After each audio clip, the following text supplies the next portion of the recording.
Man, this week is going to be bananas. Sunday was crazy, and generally when we talk about a week, we don't talk about Sunday as the start of the week, but technically speaking, Sunday is the first day of the week. And the week kicked off with two phenomenal games to get us down to the final two in the NFL, chasing after the chip. We'll talk about the recap of Sunday, Sunday in the National Football League.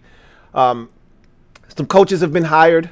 We've got one pending, and I told you the dominoes were about to fall. We talked about that last week, and now they're starting to fall. So we'll get into some of that today as well, and you'll see that continue to progress as the week wears on. You'll see more hires and more teams narrowing down their search. Also, Senior Bowl week. So that's going to be something that we'll try to cover here on the Louie T Network throughout the course of the week.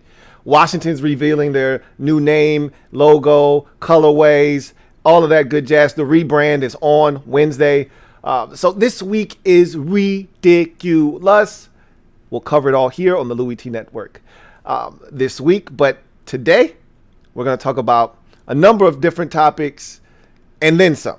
You are locked in to the 234th installment of the Louie T Network podcast that starts now.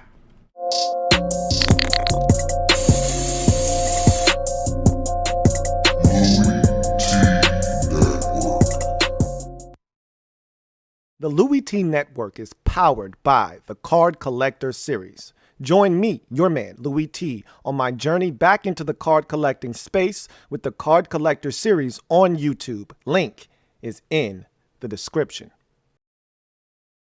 Who else could it be but me, your man, Louie T? Welcome to the 234th installment of the Louie T Network podcast. I, of course, am your set man, Louie T. Thank you for joining me. So, a lot to get to today. I just, as I mentioned at the top of the show, this week is going to be bananas. Everyone's getting to Mobile today, so the first day of practice will be Tuesday, so tomorrow. Interesting note, and I meant to mention this on the Draft Prospects 101 video. One of the things I talked about with quarterback Kenny Pickett was his fumbles and how that was a concern for me. Part of the reason I think he wears two gloves, they call him Kenny Two Gloves, is because I think he has small hands. And pause. We make fun of the NFL for measuring things that we think are irrelevant. Hand size isn't one of them. There's a lot of things that the NFL measures, and you're like, I don't really see the purpose for that, but okay. The hand size isn't one of them. Like, that does matter in this league. Guys with smaller hands don't grip the football as well, which is why I think he wears two gloves. It helps him with his grip because he doesn't have bigger hands. I'm a small-handed guy, so I know what it's like. When you've got smaller hands, you cannot grip the football as well as you would like. And when it gets cold outside, it makes it even harder to grip. So the bigger hands that you have, and Roethlisberger was one of those dudes. He could pump fake the football. I mean, look like he literally is about to throw it and still pull it back. And that would make him that much more effective because it looked like he was going to throw it because he has huge hands. Some of these dudes, some of these receivers have meat cleavers for hands, like ridiculous. I think Kenny Pickett has small hands, and today he refused to have his hands measured, claiming something about a double jointed thumb or some bullshit. Oh, I'll have it measured at the combine. I think that's his way of running from the fact that his hands are going to measure out at like 9 or 8 and 3/4 or something really small. And, that can scare some teams away, depending on how much weight and stock people, GMs and scouts put into that kind of thing. If you've had a bad experience with a quarterback with smaller hands, then you're going to put a lot more stock into hand size than a GM or a scout that hasn't had a bad ordeal with some player with, that they went to bat for that had smaller hands, and it ultimately cost him at the next level. So, some guys put a lot more stock into it. It's just, to me, it's just something else that's a part of your portfolio, right? You got all of these things that I look at, and and that's one of the things that I'll throw into the portfolio. And when I make my final decision, that'll be something I take into consideration. But I think he's got smaller hands. And the fact that he didn't have his hands measured, anytime you don't do something when everybody else is doing it, then that always prompts me to go with what are you hiding? Like when a guy refuses to run at the combine, but he does everything else, if you're hurt, you're like, don't tell me, oh, I got a hamstring. Well, you shouldn't be stopping and cutting and running and jumping if you got a hamstring. You shouldn't be doing the rest of these drills. Then you shouldn't be doing anything. But if you come to the combine, you do everything but run, that tells me you're hiding something, okay?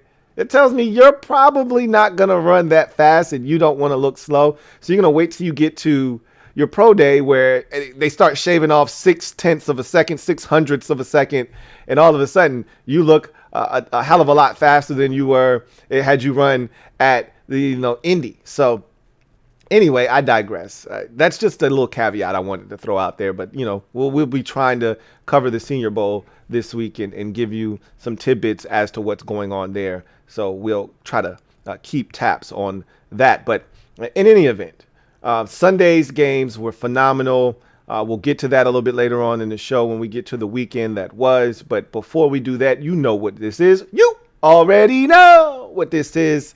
Let's start the show off like we always start the show off with a good old-fashioned gem dropping session. Let me drop this gem on your melon. Open your mind, let your conscience be free. You're now rolling with your man, Louie T. We open you up. Get you thinking a little bit.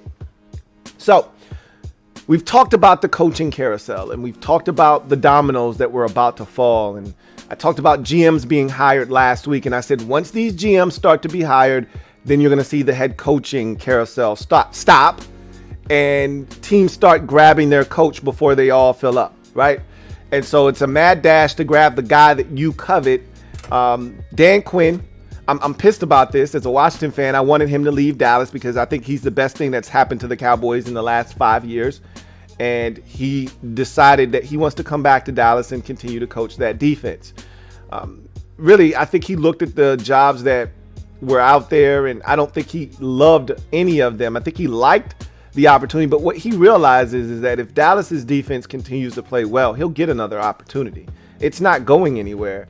And when you're a guy like Dan Quinn, who's been to a Super Bowl before, you're going to have an opportunity if you continue to do what he did last year, which is take a Dallas defense that was one of the worst in the league the year previous and turn them into a formidable group that gave Dallas a chance week in and week out, that also featured a player that jumped to all-pro ranks in his rookie season. When you produce those kinds of results, you're going to get opportunities around the league. So I think he understood that because Denver literally offered him the job. Like, hey, if you want the job, it's yours. And he's like, yeah, the last time I had a job, I actually had a franchise quarterback. So the next time I take a job, I want to already have a franchise quarterback. And you're not really in a position to draft a franchise quarterback. And so what you're doing is you're setting me up for failure. And I'm not cool with that. I've been around the block once before. So you can pull the wool over a first-time head coach's eyes and he won't know the difference. Oh, we don't have a franchise quarterback, but we know you can help us develop a guy. Yeah, about that. That's how you get fired in 3 years. That's how you get fired in 2 years. No franchise quarterback. Yeah, but we got a hell of a defense. Interesting. Okay. No one wants to lose games, 24-10. But that's what happens when you don't have a quarterback. So Quinn was like, nah, I'm good. I'm going to go ahead and pass on that. And so the Broncos had to go to plan B. Plan B was the offensive route. So they were going to go the defensive route with Dan Quinn. They decided to go the offensive route. And they ended up going with a guy that I thought would have been snatched up after what he did in 2017. If you recall, Nathaniel Hackett was the mastermind behind Blake Bortles' resurgence. I shouldn't say resurgence because that would mean that there was a surge initially and then he came back and did it again. And there was no surge initially. It was just Blake Bortles breaking out for a stretch of time. In 2017, when they went all the way to the AFC Championship game, I thought Nathaniel Hackett's play calling, and I even said it at the time when we were talking about those games, I said, Nathaniel Hackett is doing one hell of a job with Blake Bortles and this Jaguars offense. It just looked like a brand new group. Anyway, he goes to Green Bay. Just Nathaniel Hackett continues to help Aaron Rodgers be the quarterback that he's been his entire career. And, I tend to not give coordinators a lot of, accolades when you got a future first ballot Hall of Famer, surefire guy, one of the best to ever do it. And you're his coordinator. I'm like, yeah, like Josh McDaniels, I don't respect him. I know there are guys like, Tom Brady that you swear by him. And I think at one point, Peyton Manning was swearing by him as well. I don't trust him. I don't believe in his, ability to do this, that, and the third. I think he's a smart offensive guy. I don't think he's a leader of men, and that's a totally different thing. I think Kyle Shanahan is the best offensive mind in football. You know how I feel about Kyle Shanahan. But I also think Kyle Shanahan is a leader of men. I believe that. He gets it from his dad. He knows what he needs to say. He knows what it takes. He knows what needs to be done to get guys motivated. I don't know if Josh McDaniels is that guy. I mean, I watched him do it in Denver, and everybody deserves another opportunity, especially when you get a job when you're young and dumb and don't know any better. So Raheem Morris, same thing. He's like, yo, I was so green that first time I got the job. Like, I'm a different dude now, and I know how I want to do it the second time around. So we'll see what Josh McDaniels, speaking of Josh McDaniels, but Nathaniel Hackett, let's go back to him first before we move on. He's the new head coach in Denver for the Broncos. I love the hire from this standpoint. If they can find a defensive guy to get that defense to play the kind of ball that we know they're capable of. Vic Fangio had that defense humming every single year he was there. That was never the problem in Denver. Vic Fangio did his job as a defensive-minded guy. The problem was, just like Todd Bowles with the Jets, same problem. The Jets defensively were good when Todd Bowles was there. That was never the issue. The issue was always it didn't have a quarterback. And that's always my thing when you hire a defensive-minded guy, which is why I love what the Bears did. Again, at the same time, there's a drawback to what the Bears did. We'll talk about that a little bit later. But in the case of the Broncos, the defense is good. You just got to find a coordinator that'll be able to get those guys to continue to play the kind of ball that we know they're capable of, because the pieces are all there. So it'll be interesting to see who he hires, how he fills out his staff. And the one I'll be paying attention to the most, because when you're an offensive-minded guy and you're young, and Nathaniel Hackett's a relatively young guy, your ego is going to kick in when you're talking about the offensive side of the football. So your OC isn't really calling the plays. You are. He'll help you design a game plan and put things together that you want to attack that week for your opponent, but he's not calling the plays on game day. Nathaniel Hackett will be calling the plays more likely than not. So the OC won't be that important. What will be important is the defensive side, because a lot of times when these offensive-minded guys get the job, they just essentially turn the defense over to a singular force. Hey, you're in charge of the defense. You got it. I just want to worry about offense. Like when you look at Sean McVay could give two shits about what the defense is doing on game day. Right? Sean McVay, when Matthew Stafford walks off the field, if they go 3 and out, or they had a bad drive or something happened, he walks right over to the bench with Matthew Stafford, and he's sitting down and he say, hey, what are you seeing here? Look, this is what I think they're doing. Like the game's going on and he has no clue. If something needs to be challenged, sometimes he won't even be able to tell you because he's not paying attention. He's so concerned with what's going on the offensive side. And that's how some of these offensive dudes do. They get so overwhelmed by the offensive side, they just hand over the defense to someone else and say, hey, hold the defense down and I got the offense. So we'll see if Nathaniel Hackett is a laissez-faire guy with the defense, or if he is able to keep his thumb on some of everything and keep the pulse of the entire team and not just the offense. But I know why they hired him as a secondary choice, because they need to find a guy that can get that offense jump started no matter who the quarterback is. And if the mindset is, if he could do it with Blake Bortles, shit, he should be able to do it with fill in the blank. And that, I don't know if George Patton, their GM, is going to go out and get a guy, trade for a Kirk Cousins or someone like that. Are they going to draft a guy? Or are they going to keep the status quo with Teddy Bridgewater and Drew Lock and maybe add another young quarterback at some point and have those guys as veterans, Teddy Bridgewater lead the way, and have Nathaniel Hackett kind of put his thumbprint on Teddy Bridgewater in this offense and maybe turn it around a bit. We'll see. But that was a solid hire. I'm not going head over heels over it, but I get the hire there. The Bears did something that I thought was really interesting, because there's two ways to look at what the Bears did. And it's damned if you do, damned if you don't. For me, just hire the guy that you feel like is the best for the job at the time, and that's what they did with Matt Eberflus. Former Colts defensive coordinator. Remember, he was a hot name last year. We thought he might get a job last year after the job he turned in with the Colts defensively and what they were able to do. He ratcheted it up even to a higher level this year. The Colts were even better defensively this year. The problem was their offense was anemic this season. So that was really the reason that team didn't make it to the postseason. But that said, Nathaniel Hackett and Matt Eberflus and the job he's done landed him in Chicago, where they have a young quarterback. They've got a defense that continues to play ball year in, year out. Last year, they did not have Khalil Mack for most of the year. The defense still was the centerpiece of that football team and still was going out and shutting teams down and giving their offense a chance. The problem in Chicago, which has always been the problem, after Matt Nagy's first year, was the offense. The offense was a mess. So they went defensive side of the football this time, and they're going to see if they can't keep the defense up to par and up to speed, but bring in a new face and voice offensively to work with Justin Fields. And I've talked about this. Here's the danger in bringing in a guy that is phenomenal as an offensive mind, is that if he is phenomenal and he gets the best out of Justin Fields and they start to make beautiful music and all of a sudden Justin Fields looks like the real deal, someone's going to hire that guy. Someone's going to give him a head coaching opportunity.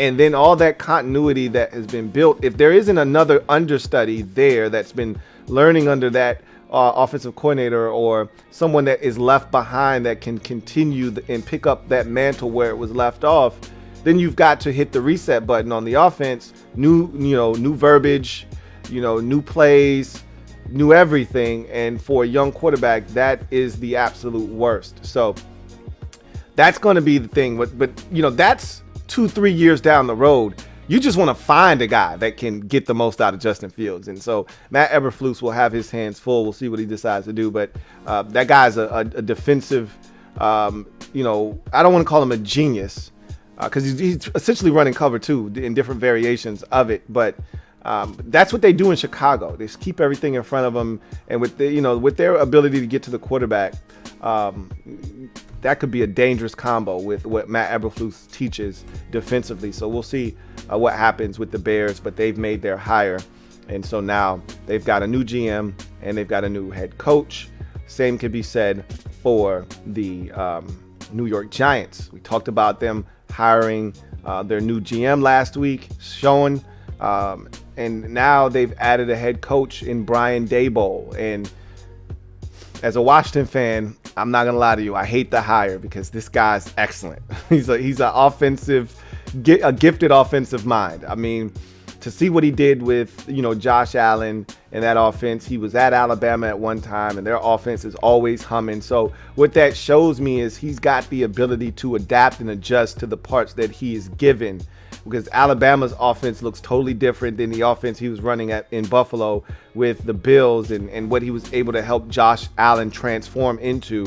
And that's going to be another thing, is now with Daboll exiting, what are the Bills going to do? You always want to keep that continuity if you can. So if there was a guy that was his quarterback's coach that worked closely with Brian Daboll in Buffalo, if you're Buffalo, before Daboll can snatch him up and try to make him his OC, you give him that title in Buffalo and keep the verbiage the same, keep the mindset the same, and try to keep that offense intact. But we'll see what happens there. But specifically with the Giants, they brought him in because, one, Joe Schoen came from Buffalo, so he's familiar. Again, when you're a GM, you want guys you're familiar with. You want to surround yourself with people you trust, because, again, you may only get one shot at this GM thing. So you're trying to bring guys in here that their work ethic, what they're about, you can trust them to give you the best effort to get the job done, because whomever you hire is a reflection of you as a GM. So Joe Schoen is like, I worked with Daboll in Buffalo. I know what this guy's about. I know this guy has a gift offensively. And I think, and I remember there was this one clip. I think it was Brian Daboll. That did this, and after seeing that, you say, okay, this guy gets it, And so there was this clip of the Buffalo Bills in the in their meeting. It's a team meeting. So the entire team's together in one of those, projector rooms. It's a big little auditorium is essentially what it is. And everybody's sitting in there, and he stands up and he says, "Hey, I want everybody to stand up." And he said, "Everybody who has been cut or fired, sit down." So most of the coaching staff sits down. He said, "I want you to sit down if you were not drafted in the first round." 3/4 of the room sits down. And then he said something along the lines of, "Sit down if you weren't a 5-star recruit coming out of high school." And I think everybody in the room at that point was sitting down. And he said, "Look, we've all gone through a path to get where we are. We've all been doubted at one point. We've all been told we weren't good enough at some point. Everybody in this room has what it takes to get the job done, but don't forget where you came from." And after hearing that, how can you not want to run through a wall for it, dude? You know what I'm saying? Like, that's the kind of guy the Giants are getting in Brian Daboll. Not to mention, he's a damn good offensive mind, okay? So I look at the roster because I told you the Giants roster-wise isn't terrible. Still think they're missing quite a few pieces, including along the offensive line, most notably there. But their offense has weapons. Kenny Golladay isn't trash, okay? Like, they didn't pay him all this money because he can't play. Kenny Golladay is going to figure it out eventually, and maybe this offense will be rejuvenated and Kenny Golladay will actually score a touchdown in the Giants uniform. Yeah, Kadarius Toney isn't a scrub. They picked him in the first round for a reason. The dude has uber talent, right? There's talent. Saquon Barkley, they're not going to get rid of him. I know there's been a lot of discussion about getting rid. They're not going to get rid of Saquon Barkley because the key to Daniel Jones being successful is to have a guy in the backfield that takes pressure off him. He needs to stay healthy, obviously, but not getting rid of him. We know Saquon Barkley is a talent. And he reminded us of that in the New Orleans game this year, that he still got it when healthy. So they've got talent on that football team. Be interesting to see what they do at the tight end position because I think they're going to lose Evan Ingram. Maybe Brian Daboll comes in and Joe Schoen says, "Hey, we love this kid. I loved him coming out of Ole Miss. This guy's super talented. We want him back." Who knows? They may say, "No, he can walk. We'll go get our own tight end." And this is a really good crop of tight ends coming out this year. So you can find yourself a quality tight end in the draft. Go figure. Washington needed a tight end last year. The tight end draft class was garbage, essentially. We need one this year. We don't need one this year necessarily. I still would take one. And now it's loaded again like it was 2 years ago when we didn't need one. So this is the shit that always happens. When we need something, there's not a lot of them. When we don't need it, they're just in abundance. But we'll see what the Bills or the Giants do. I think they got it right here. I think they got the GM right. I think they got the coach right. And he's the kind of guy that could turn Daniel Jones around and have him actually playing top-notch football. So I like the hire for the Giants. I hate it for us as a fan base because I think the Giants are going to be improved. But I love it for the Giants. I think they got it right. So there's one more potential GM hire and coach hire, and that's with the Raiders. I refuse to acknowledge that as a done deal because Josh McDaniels is a notorious waffler. Okay, he is a habitual offender of changing his mind and doing whatever the hell he wants to do. And so I don't trust his ass at all. And I don't think Raiders fans should trust him either. But they've hired a GM from New England, Ziegler, to come in. And that's usually laying the groundwork for, them bringing on Josh McDaniels as their head coach. And they're going to work closely together. We've already heard rumors of that if Brian Flores doesn't get a head coaching job, that he'll want to bring him there as his defensive coordinator. And so we'll see what happens. It's going to be interesting to see how it all unfolds. But I've got mixed feelings about Josh McDaniels. You know how I feel about him. I'm not the biggest Josh McDaniels guy. I do recognize his skill set as an offensive mind. I don't think he's a leader of men. I think that's the problem with 95% of those guys that leave New England. They're not leaders of men. They copy Bill Belichick. They copy and paste his methodology of doing things, but you're not Bill Belichick, and you don't have the pedigree, and you don't have the rings, and you don't have the ability to get guys to just listen just because. Okay? And a lot of them come out of that tree thinking, oh, I came from New England. You should just listen to me. And I think he's another one of those dudes. Just listen to me because. So we'll see. If he goes to Vegas, which is being reported, that's what's going to happen. If that is in fact a done deal, then Derek Carr's off the market. He didn't go to Vegas to go get a quarterback. He went to Vegas because Derek Carr is already there, and he thinks I've got a guy that I can win football games with right now. So just know if Derek Carr, if you were interested in Derek Carr before this, if Josh Daniels is hired in Vegas, Derek Carr is off the market. So that's another one to keep an eye on. Jacksonville still hasn't made a hire yet. Neither has Minnesota, even though they've hired their GM. So you think that their coaching search will come to an end here shortly, but they haven't made a hire yet. The Texans just requested Brian Flores, so we'll see what they decide to do with their job and vacancy. And the Dolphins haven't hired anyone yet as well. So right now, 4 teams still haven't made a hire. Jags, Vikings, Dolphins, and Texans all still without coaches. Meanwhile, Raiders look like they're zeroing in on their final guy.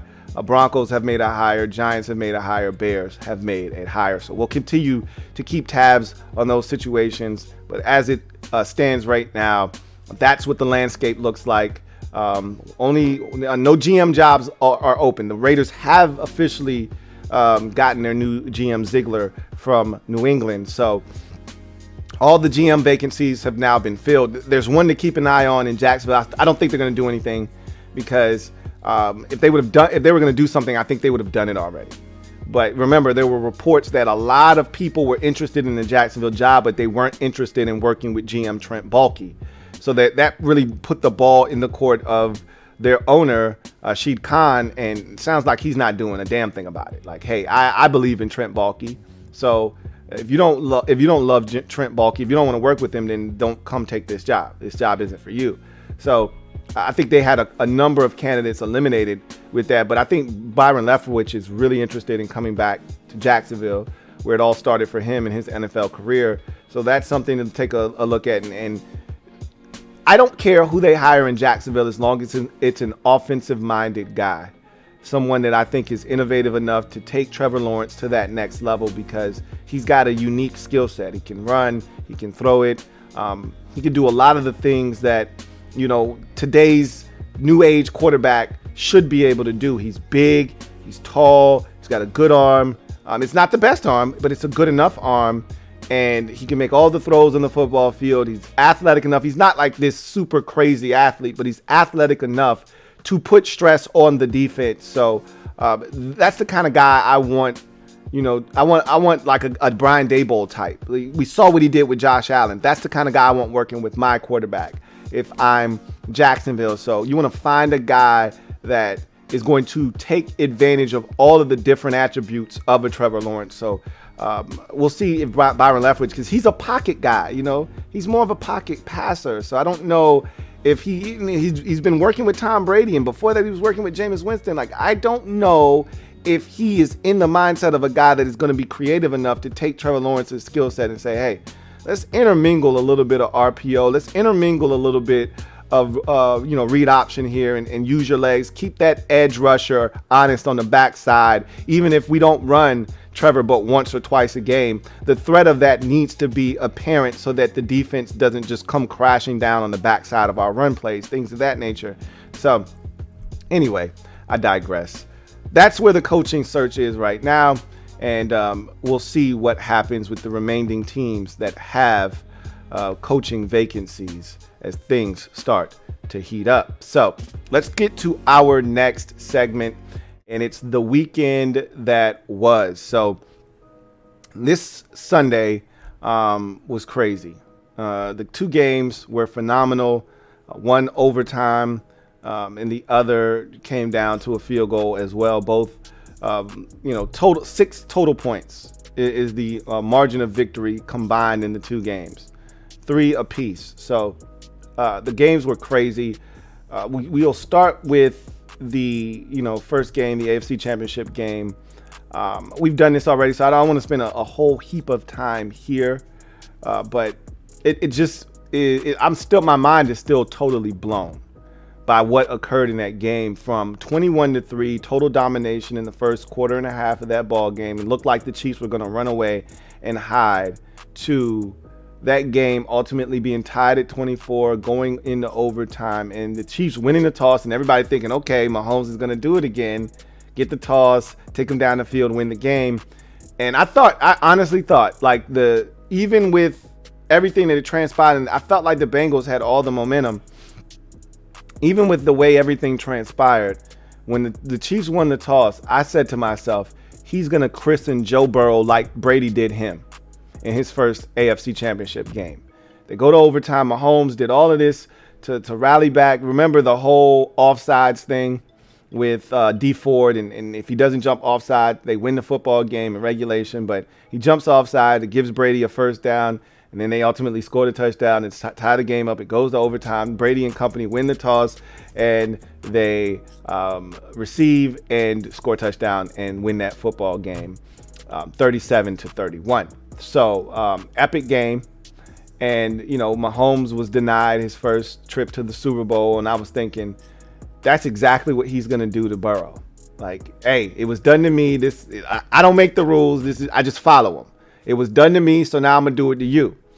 And the stage was set. Burrow was up 3. They had a chance to get the stop. They couldn't do it. The Chiefs had to settle for a field goal. It ties the game up. Game goes to OT. Chiefs win the toss. And I said, okay, Mahomes is going to do what he did last week. And then they showed that one goddamn stat. And that's when I knew. I said, uh-oh, that's not good. No team in NFL history has won back-to-back overtime games in the postseason. Well then, that's not a good sign for the Chiefs. And as fate would have it, I thought the Chiefs did the thing that they couldn't afford to do. And I said this already. I don't want to sound like a broken record, but they stopped running the football. And that's what I felt like. Once they stopped running the ball, they got themselves into some trouble. Because early in the game, when they were dominating, they were getting 5, 6, 7, 8 a pop on every single run. And it was setting up second and short. And then they would run it again. And then it would be 3rd and 1. And they would convert. And they were having their way on the ground against that Bengals defense. And for whatever reason, I don't know if they've it's easy when you're up big. And I think that was the initial game plan, was to, hey, let's run the football, get them out of those soft looks where they're playing deep over the top. And let's force them to come down, be aggressive, be nosy, and that's when we'll hit them over the top. And early in the game, that's exactly what they did. They were running the football. They were taking what the Bengals were giving them. They were soft underneath, and he was dumping it down to Jerick McKinnon. Shh, don't tell nobody. The secret weapon known as Jerick McKinnon was getting off as a receiver out of the backfield, as a runner, and they were just matriculating the ball down the field. And then it seemed like once they hit that deep shot to Mecole Hardman, and that's when the Bengals started to get aggressive. And they got the one-on-one they wanted. He took the shot. He got the completion. The Bengals went back to their soft shell. It's almost as if they didn't make the adjustment back to running the football and taking what the defense was giving them and staying ahead of the sticks and chains. It's almost like they said, hey, we got them. They started to bring their defenders down. Now we can take our shots. Now we can be aggressive. And it seemed like instead of them continuing to nickel and dime and do the things that got them that big lead, they started to be aggressive and they started to try to get these chunk plays. And Mahomes is holding on to the ball. I mean, he was choking the hell out of the ball. I mean, strangling the ball. Like, he would have 6, 7, 8 seconds at a time. And you're telling me nobody's open? There isn't a check down option to get 4? There's nothing. So it was amazing that the turnaround in that game from the Chiefs getting 8 on first down and running it and really just having an offensive rhythm to all of a sudden they're in 3rd and 10, they're in 3rd and 11, they're in 3rd and 9, they're in 3rd and 8, 7 consistently, and they're not converting. It was just a total role reversal, and the Bengals were the direct opposite. I thought that they weren't aggressive enough because what had gotten them to the AFC Championship game was Joe Burrow, empty set, Joe Burrow, 4 wides, 1 running back in the backfield, and Joe just distributing, Joe being Joe B. You know what I'm saying? And I didn't think the Chiefs would have had an answer for that if they, and again, he got sacked 9 times.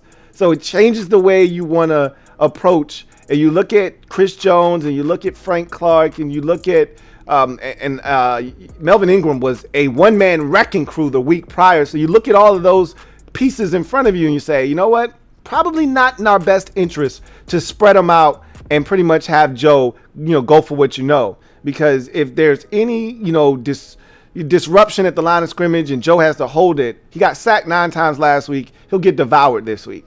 So the plan was, hey, let's run the football. Let's keep Joe upright. And it didn't work early. And I was like, what are you waiting for? Like, it's 21. First it was 7-3. Then it was 14-3. Then it was 21. I'm like, what are you waiting on? Unleash number 9. Cut him loose. Let him do what he does. And then finally, they got down 21-3. And it's like Zach Taylor said, okay, F it. The hell with it. Let's just do what we do, man. And let the chips fall where they may. And they get that drive before the half.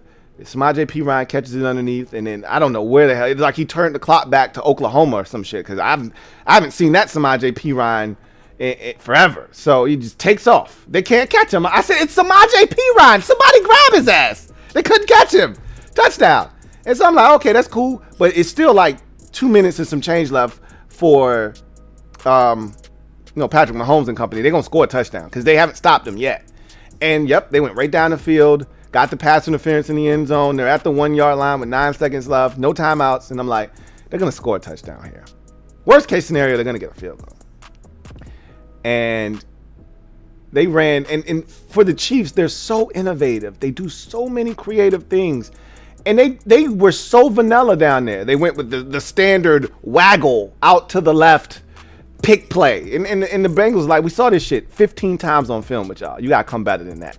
For the team that's so creative, like, I would have rather them have just put Travis Kelce in the Wildcat if you're not going to, hand it off, which they didn't want to do because they didn't want to risk not getting a field goal. So I'd have put Travis Kelce back in the Wildcat, and I would have said, hey, Travis, I need you to make a smart decision here. If you see it and you can hit it and you can go much faster than slow, run it.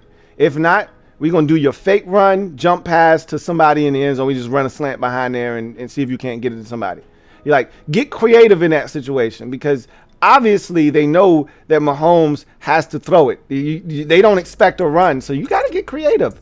Give them something they're not expecting. The threat of the run is still present, but you're really still looking to throw it. Either way, they came with 3 vanilla-ass plays that did not work, or 2 actually. One after the incompletion to, I think they were trying to get it to Hartman or Hill on the little pick play, and the Bengals were all over that. He had to throw it away, still with 5 seconds left. Andy Reid's ready to send out the field goal unit. And Mahomes says, hey, Andy, give me one more chance. I got this. I promise you I won't do no stupid shit. And he's like, okay, go ahead. And what do you know? Mahomes did some stupid shit.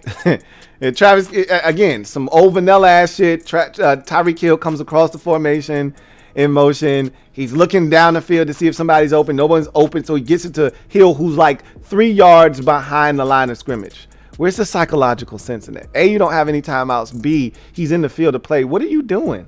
You trying to not get points? He gets tackled in the field to play for like a 2-3 yard loss, and they get nothing. Like, I mean, where's your brain at, dude? And, it was literally from that point forward, it's almost like Patrick Mahomes.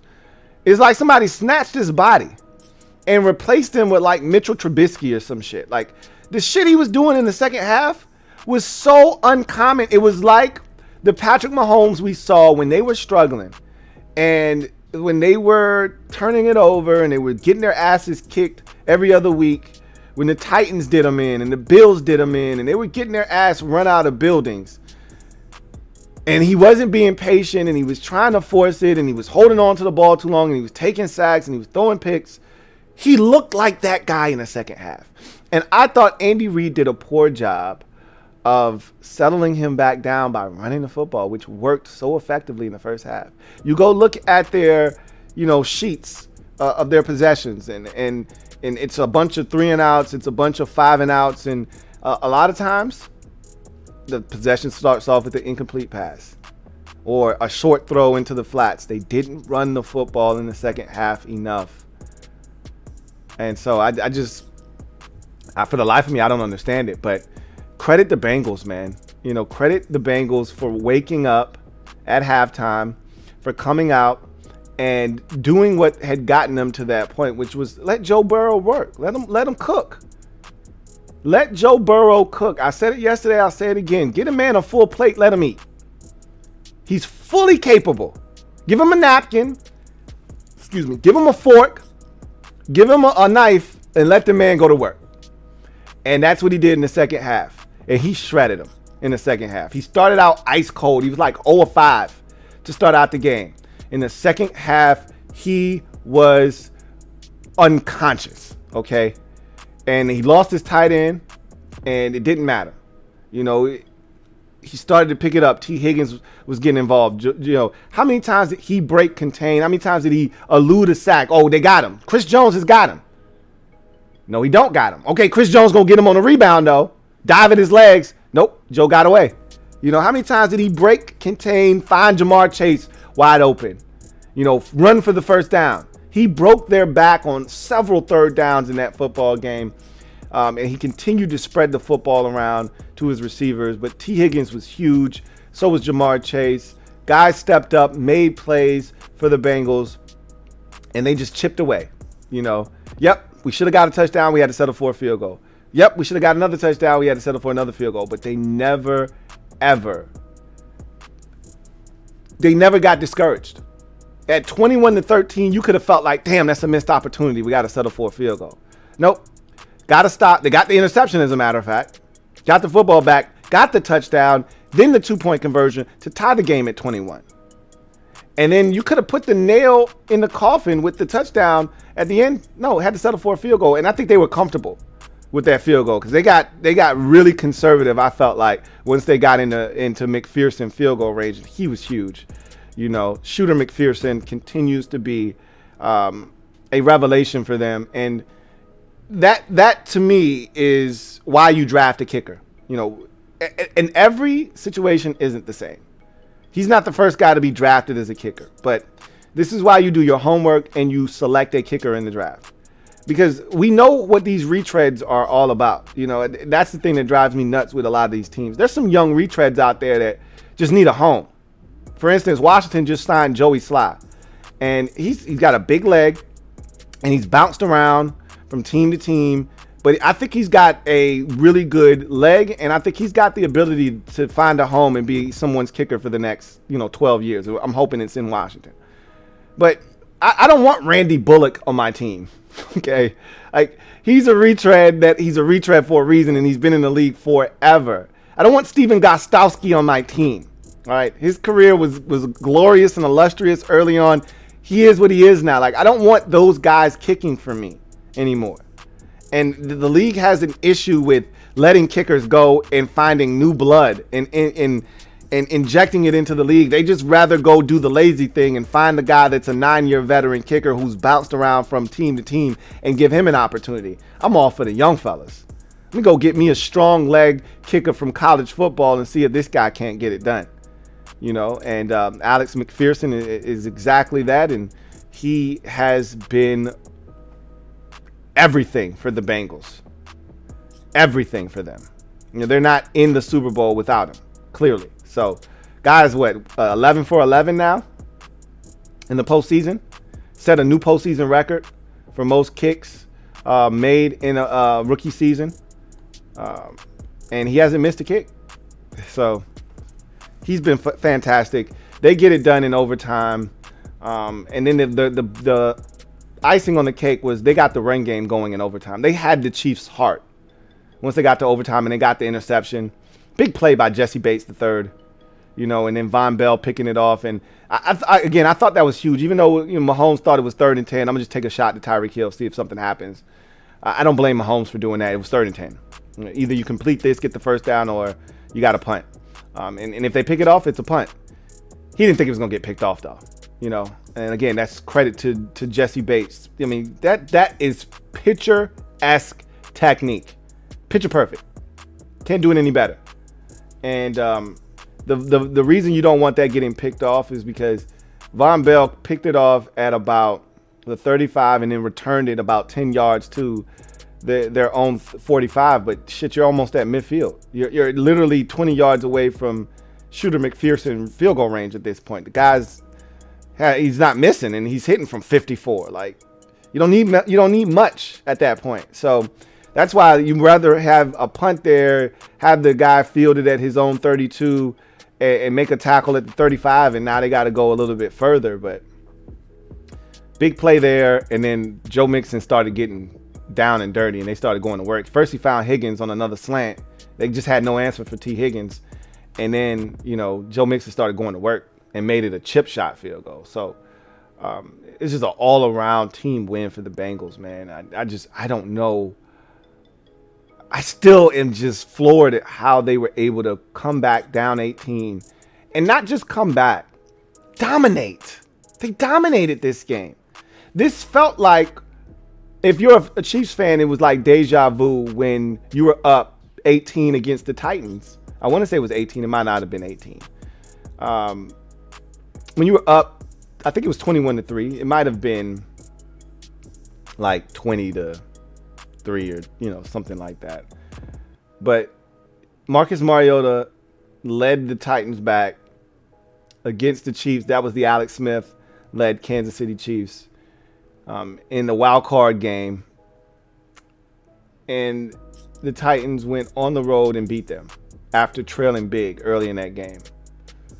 It felt eerily similar to that, where you just get absolutely dominated in the second half. You can't get it going offensively. You have no answers for their offense. You can't stop them. I don't think the Bengals punted one single time in the second half. Let's check and see. I mean, they might have punted on the opening possession of the second half. Let's check their possession chart and see. I don't recall them punting in the second half of the game. Like I said, it might have been the first possession of the second half, but I'm just in shock and awe at how they were able to dominate both sides of the football. Like, I didn't see that coming. Not after the first half I had just watched. That just is just mind-boggling to me. So let's see. They scored a touchdown on their opening drive. No, they didn't. They punted on the opening drive of the second half. Then they went field goal, touchdown. Joe Burrow did throw the interception, and then field goal in overtime. So they only punted once. Now, and I had memory served me right. The one possession that they had to start the half was a punt. Other than that, they didn't punt in the second half. They did have the Joe Burrow interception, but that was high quality football too. Just good defense, good all around football game. And the Bengals, wow, got it done. We'll see if they can do it once more. And in the nightcap, 49ers, Rams, it was everything I thought it would be. Two teams that know each other all too well.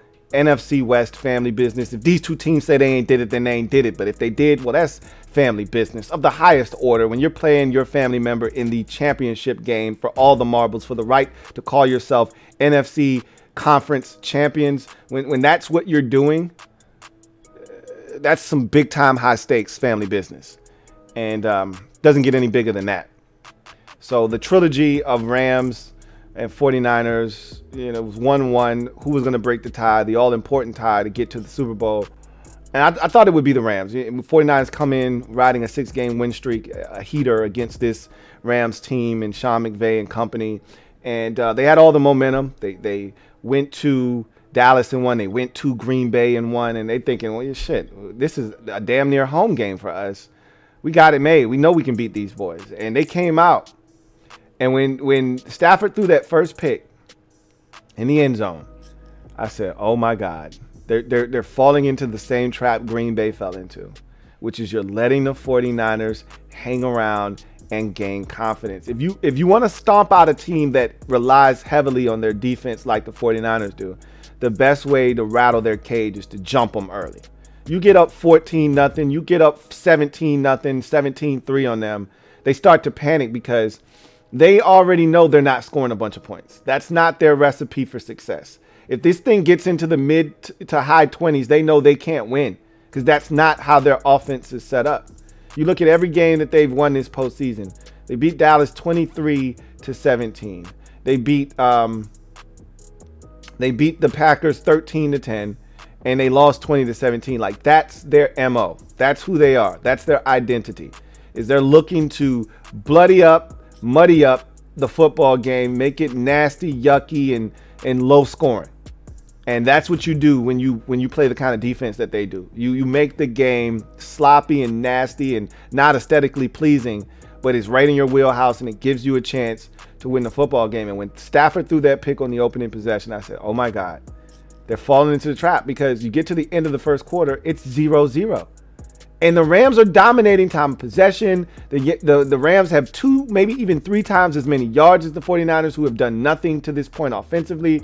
And yet the game is tied at 0. You're midway through the second quarter and it's like 7-7. And you're like, what the hell is going on? I think it was 7-3. Like, what the hell is going on right now? And it might have been 7-7, because I think the Rams scored the first touchdown of the game with Cooper Kupp back corner of the end zone. And then the 49ers come right back and Deebo Samuel scores a touchdown. And it just like that. I was like, that boy bad, man. That boy, both of those receivers are ridiculous. Cooper Kupp and Deebo Samuel. Who? Deebo. I'm going to just go ahead and tuck mine in. You know, the best part of waking up is the Rams' Cooper Kupp. And he filled the cup to the brim again. And that's what he does. So those guys are phenomenal. But they go tit for tat at 7-7. And the 49ers, they do what they do best. They bow their back defensively. The Rams are moving the football. And they force the Rams to have to kick a 54-yard field goal. And Matt Gay misses. And at that point, I'm like, oh, shit, here we go. Gave them great field position right before the half. I said, still the 49ers, they probably didn't expect them to do anything with it, but they got it in the field goal range. And Robbie Gould, who's as good as gold in the postseason, he hasn't missed in his career in the postseason, got him a field goal as they head into halftime. Him and Jalen Ramsey had some words exchanged, but it's 10-7. And the 49ers get the ball to start the second half, and they scored another touchdown. And now it's 17-7, and I'm thinking, what the hell is going on right now? And I still didn't think they were going to win. I'm like, they might have maxed out their points for the day at 17 right there. And I was right. I thought they would score one more field goal, but I still thought they were going to lose. I didn't think they were going to win. Because I felt like the Rams were moving the football. They just kept making mistakes, drops, and missed opportunities. And I saw, like, they're moving the ball. They're getting opportunities. Not like they're punting. Every possession is 3 and out, and they can't get into an offensive rhythm. They're getting some things that they like. They're just not taking advantage of all the opportunities that are being afforded to them. So they finally settle in. They get the touchdown. It's 14-17, and they get the field goal. That was a drive that probably should have ended in a touchdown, but they get the field goal. It's tied at 17, and you get an opportunity, if you're the 49ers, to pick off Matthew Stafford. And Jaquiski Tartt is beating himself up. And I feel for the young man because, like he said, that's an opportunity you dream about, Team needs you. You got a chance to make a play. Ball, it didn't get any easier than that. That was a punt that he should have fair caught. And he closed his arms too soon. He got too anxious. He didn't look it in. And he squeezed it before it got there. And you see guys who are returning punts do that sometimes, where they squeeze the basket before the ball is in the basket, and so there's nowhere for the ball to go, and it hits the ground, and that's what happened with him. And wouldn't you know it, you make the Chiefs not getting a field goal at worst before halftime, to me, was the turning point in that game. And Jaquiski Tartt not catching that football, it's the little things that kill you in these types of games. Like, if the Rams don't win, the Jalen Ramsey no pick, that's something that you go back to and you say, can't have that and expect to win. The Ben Skoranek drop in the end zone, that's something you go back to and say, You can't expect to win when you do things like that. Had they lost this game 20-17, we'd be looking back at all these plays. Both teams missed opportunities to really make some hay in this game. But at the end of the day, when plays had to be made, Stafford, and I said this yesterday, Stafford stepped up, made the plays, and Jimmy Garoppolo didn't. And he wasn't really protected on that final possession. But, when plays needed to be made, Jimmy didn't make them. He tried to throw a pick. Ramsey couldn't catch it. And what did Stafford do after he almost threw a pick? He throws a dime, a honey hole shot to Odell Beckham on the next play, and then gets 15 tacked on top. So he rebounded from that. Jimmy almost throws a pick to Jalen Ramsey and then doesn't rebound from that.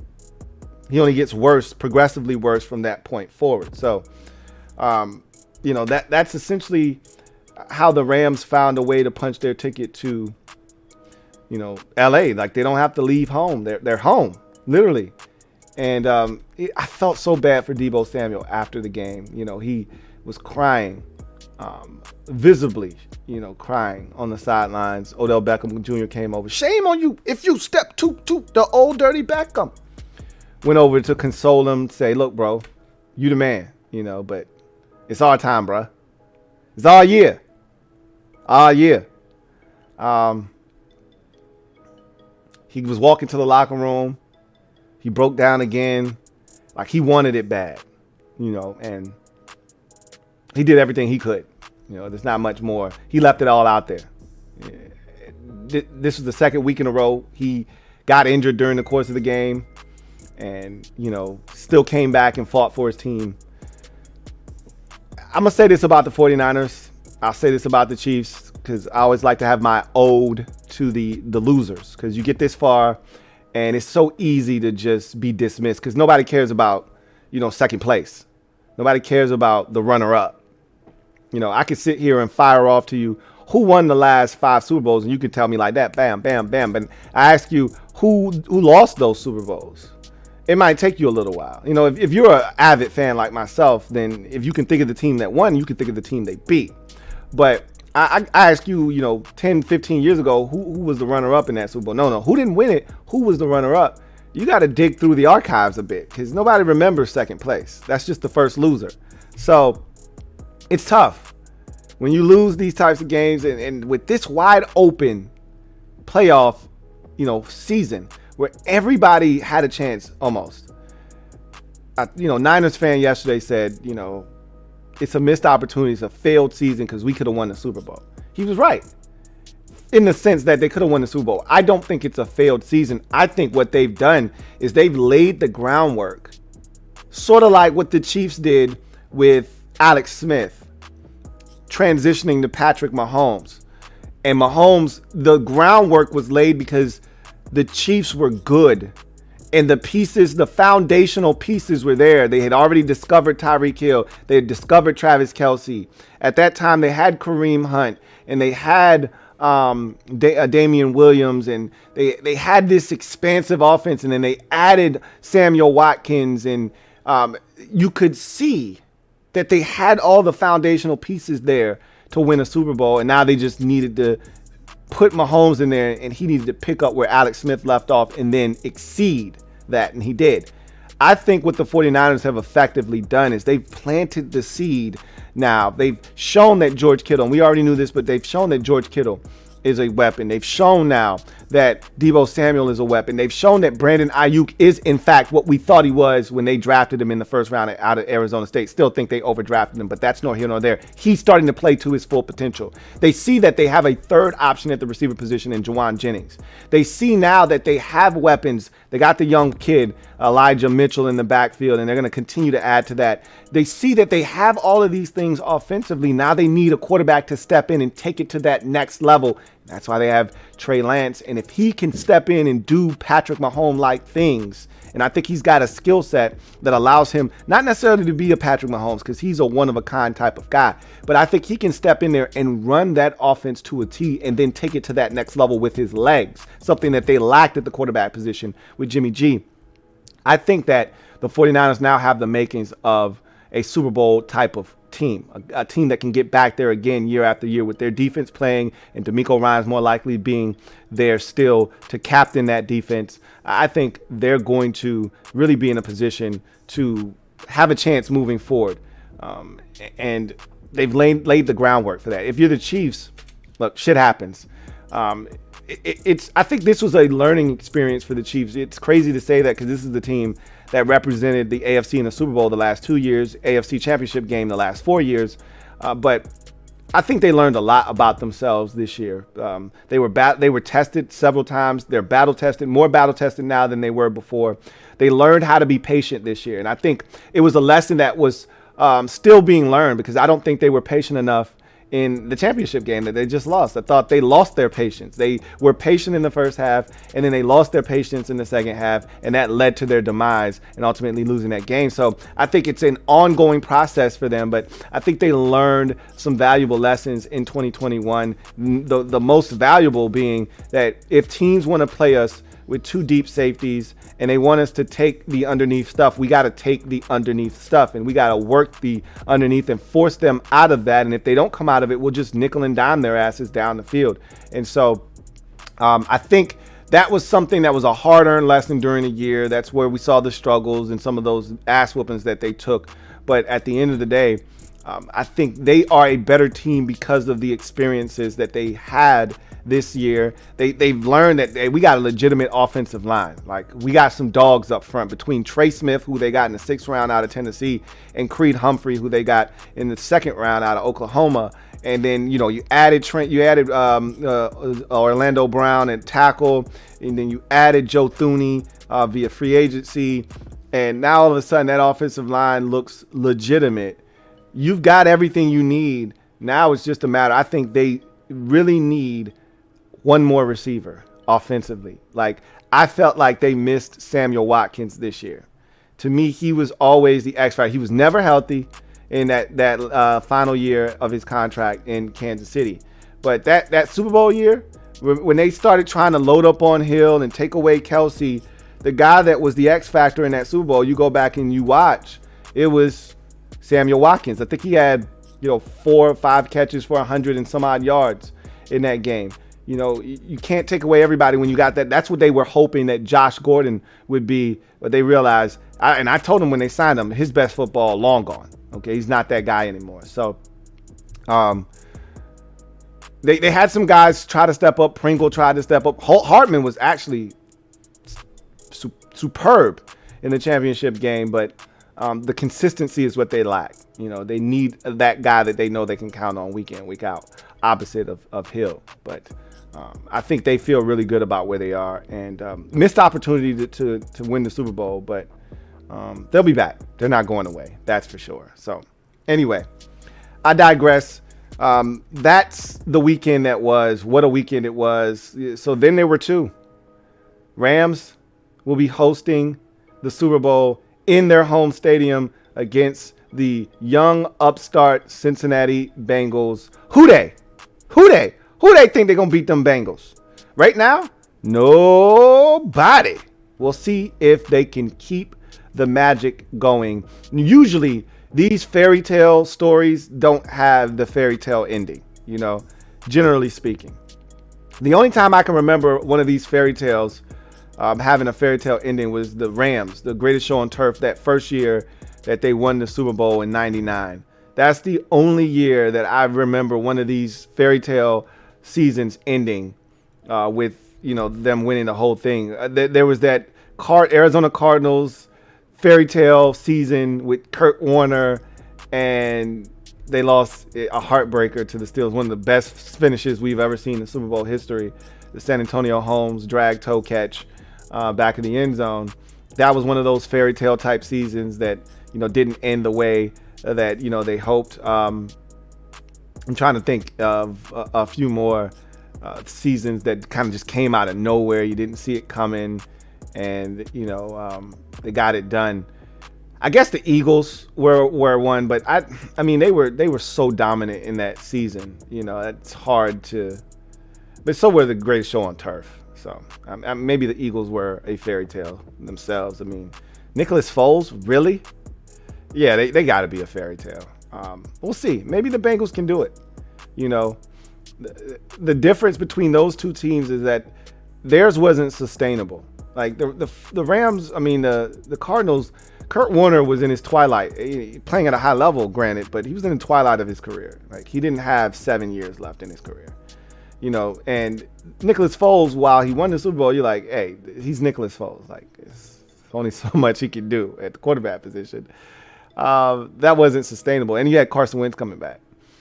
Whereas with this Joe Burrow thing is sustainable. Like, they can do this over and over again. They can wash, rinse, and repeat this over and over again.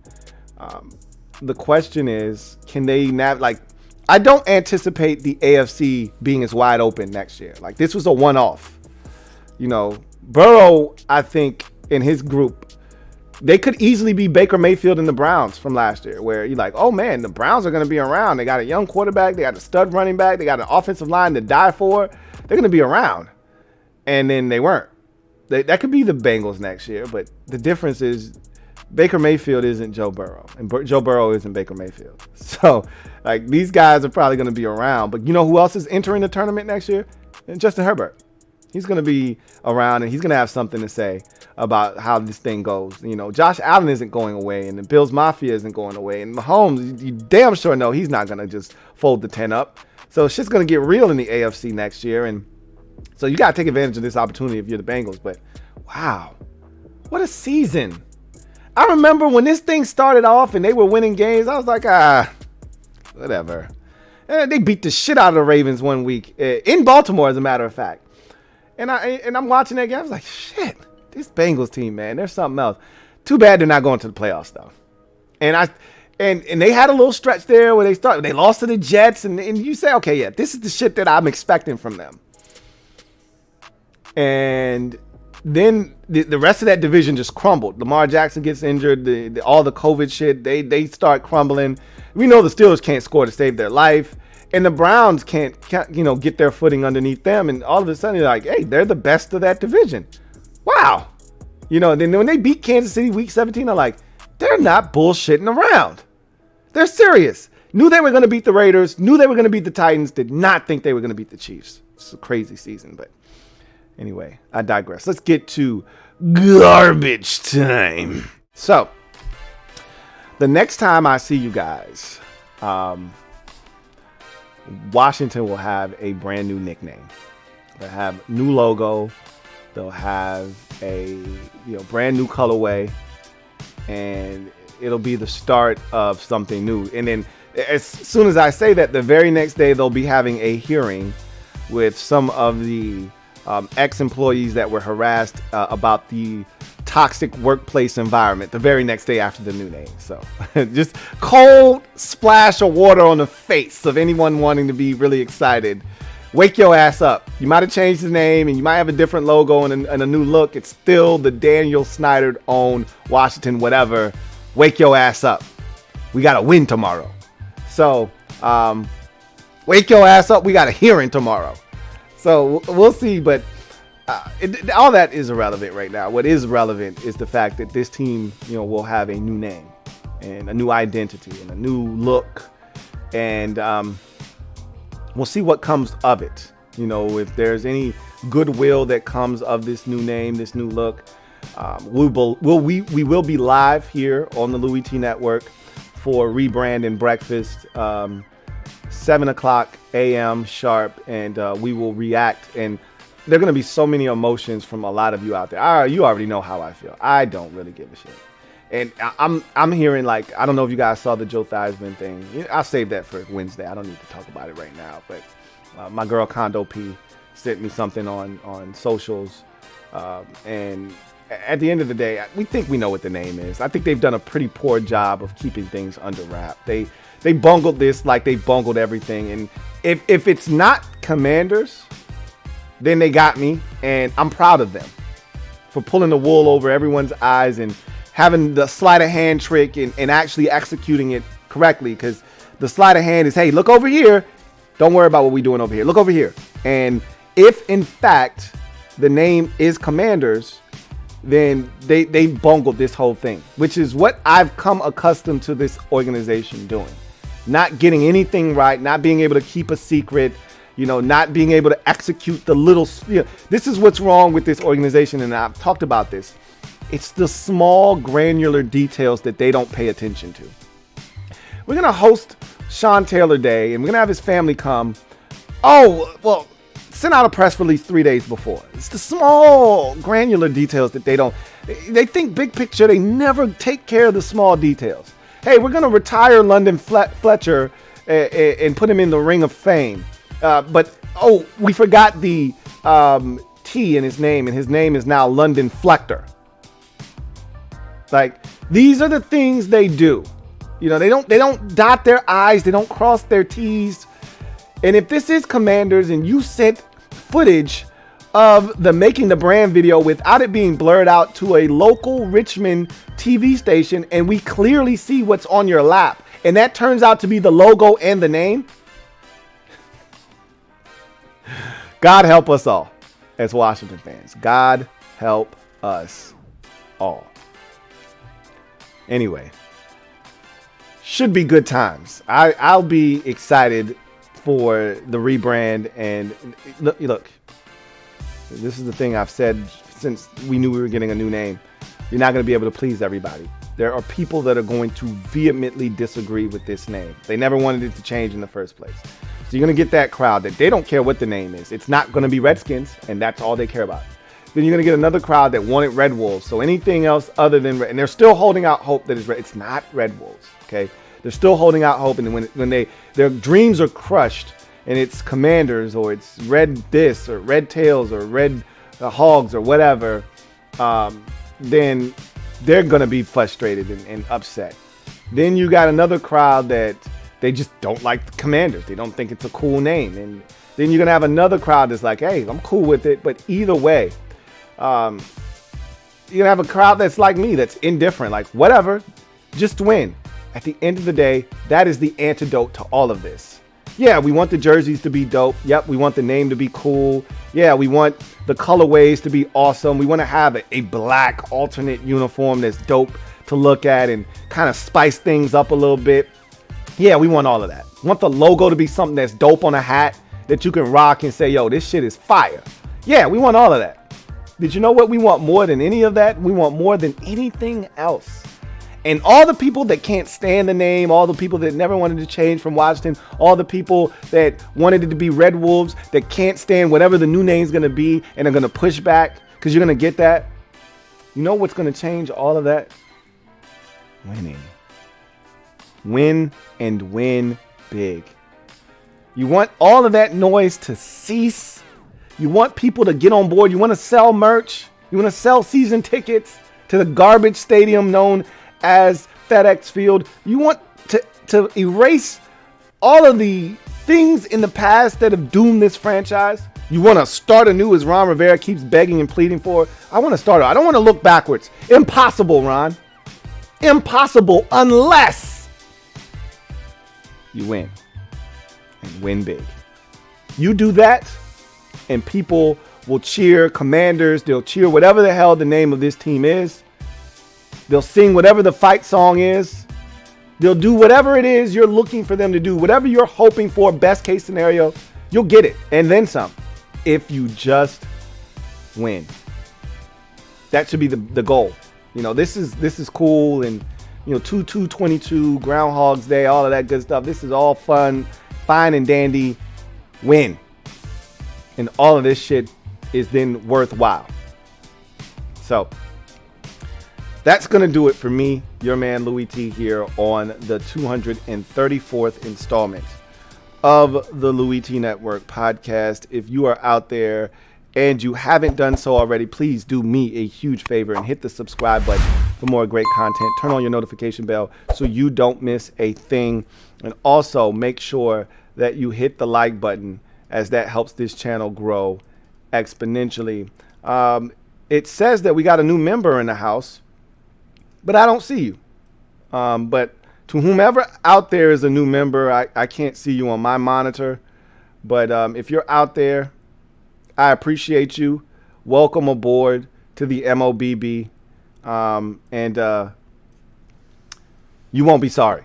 You know, a lot of great content coming out of the Louie T Network, and I'm glad that you want to be a part of the MOBB and be a part of all of that. So with that said, tomorrow I will try to give you some Senior Bowl coverage. Hopefully I'll be able to get my hands on some of that and take a look at what's going on, listen to what is being said by people who are there, give you a little bit of a breakdown of what's going down day one of Senior Bowl practice, and kind of try to keep you up to breast with that as the week progresses, and see who's going to make themselves some money, who's going to shoot up some draft boards, and who may see their stock fall just a tad bit as we start steamrolling towards the combine and really getting knee deep into draft coverage. Remember, if you want sneak peek access to the Draft Prospects 101 series, you want access to the exclusives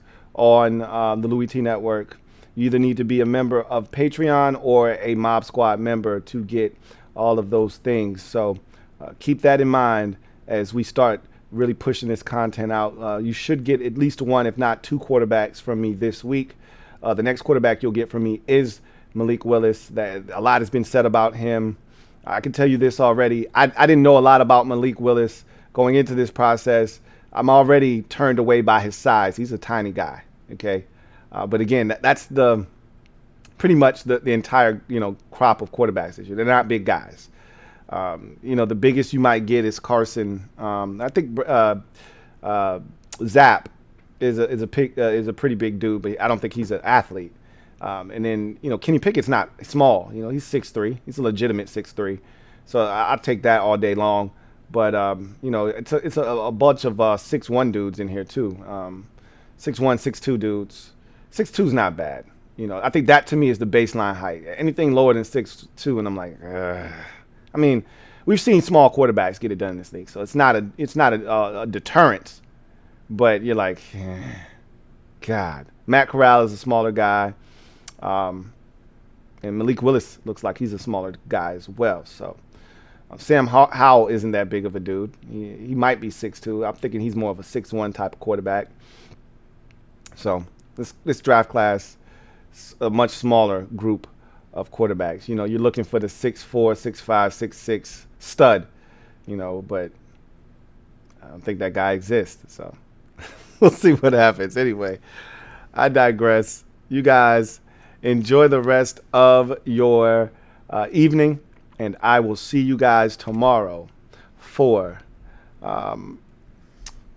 hopefully Senior Bowl week coverage. We'll see. I don't want to guarantee you anything, but that's the hope. In any event, you guys take care. Get off the bench, get in the game, kick it with me, your man Louie T. You know how it goes. You know what it is. God bless. And good night. Louie T.